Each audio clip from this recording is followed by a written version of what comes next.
Have you ever felt totally in control? Like, yeah, I made that choice. You picked the snack, you picked the playlist, you picked this video. But what if I told you, maybe you didn't? Maybe every choice you've ever made was just the next domino in a chain that started before you were even born. Let's talk about free will, or the possibility that it doesn't exist at all. You wake up, you grab your phone, you scroll, you swipe, you skip. Simple decisions, right? But are they really yours? Let's zoom out. You didn't choose your parents. You didn't choose where you were born. You didn't choose your genetics, your culture, or the first words you ever heard. Yet those things shape what you like, what you hate, what scares you, and what you desire. So when you make a choice, is it you making it? Or is it everything that came before you, just pushing the next button? Now, let's get scientific for a second. In the 1980s, a neuroscientist named Benjamin Libet ran a wild experiment. He asked people to move their hands whenever they felt like it and watch their brain activity. Guess what? The brain showed signs of preparing for the movement before the person was even conscious of deciding. So, the decision was already happening before you even knew it. Kinda terrifying, right? This leads us into the idea of determinism. Basically, determinism says that everything, every single event, is caused by something that came before it, including your thoughts, your habits, your spur-of-the-moment ideas.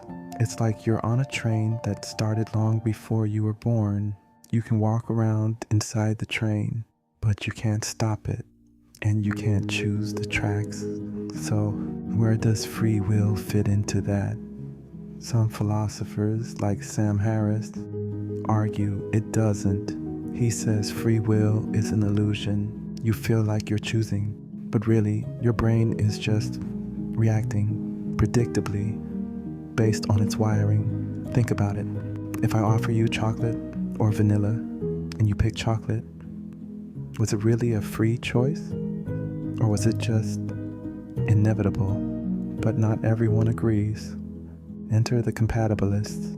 They say, yeah, sure, the universe might be deterministic, but we still have free will. Because free will doesn't mean total randomness. It means making decisions based on who you are, your desires, your reasons, your goals. You didn't choose the past, but now that you know it, you can reflect, you can pause, you can change direction. Is that freedom? Maybe. Maybe not absolute freedom, but maybe just enough to matter. Here's a weird thought experiment. Let's say we rewind your entire life. Same parents, same memories, same weird teachers, same heartbreaks, same favorite cereal. Now hit play again. Would you do anything differently? Or would you live the exact same life? Make the exact same choices all over again? So, do you have free will?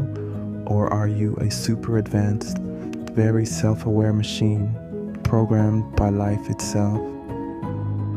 And if you don't have free will, should it even matter? Maybe what we really want isn't total freedom. Maybe what we want is to understand why we are the way we are. And maybe, just maybe, that awareness is the closest thing to freedom we'll ever get. What do you think? Are you free? Or are you just following the script? Think about it, or don't. Maybe you were always going to